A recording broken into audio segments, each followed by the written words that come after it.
নমস্কার বন্ধুরা, আমার চ্যানেলে বাচ্চা থেকে বুড়ো সবাইকে স্বাগত। তো ভিডিওর প্রথমে আমি তোমাদের দ্বারা একটু ক্ষমা চেয়ে নিচ্ছি। তার কারণ হচ্ছে এই ভিডিওটা আমার কালকে দেওয়ার কথা ছিল, কথা ঠিক ছিল না, কালকে দেওয়ার দরকার ছিল। যাই হোক, অনেক কাজের চাপের জন্যই কালকে আর এই ভিডিওটা আমি দিতে পারিনি, তাই এই ভিডিওটা আমি আজকেই দিচ্ছি। তার যাই হোক, কালকে অনেক কাজের চাপের মধ্যে থাকলেও আমি কিন্তু একবার একটু ফেসবুক খুলেছিলাম, ভাগ্যিস খুলেছিলাম, নাহলে তো জানতেই পারতাম না যে আমার ফ্রেন্ড লিস্টে এত লোক বিবাহিত। সবাইরই দেখে মনে হয় যে বিয়ে করে নাই, বিয়ের নাম কোনো দিন শুনেই নাই। আমি এতদিন ভাবতাম মনে হয় খালি আমি একাই বিবাহিত।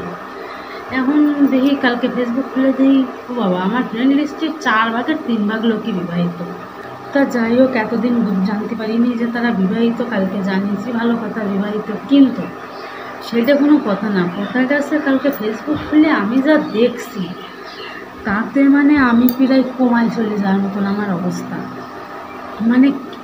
কি আর কব, ফেসবুক খুলে যত উপরের দিক ঠেলতেছি তত সেই একটাই জিনিস দেখতেছি, যে একটা লোকরে বসাইয়ে তার সামনে একটা থালায় 3-4 রকমের ভাত, আর সে থালার চারধারে না হলেও 1000 খানেক বাটি, আর সে বাটিতেই না হলে 1000 রকমের পদ, খালি বাটি তো আর দেবে না, সেই 1000 খানেক বাটিতে 1000 রকমের রান্ধে সাজাইয়ে সেই একজনকে খাতে দিয়েছে। তো আমার কাদা মনে একটা সাদা প্রশ্ন আছে। প্রশ্নটা হলো যে একটা লোক এত খাবার কে খাতে পারে? একটা লোকের পক্ষে এত খাবার খাওয়া কে সম্ভব?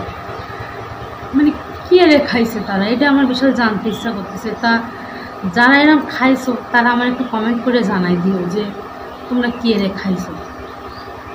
তারপরেও না, আমার মনে আরও একটা প্রশ্ন আছে, এই এত কিছু খাইয়ে কালকে তোমাদের শরীর ঠিক ছিল তো, নাকি আবার কালকে সারাদিন তোমরা পায়খানার মধ্যেই বসেছিলে?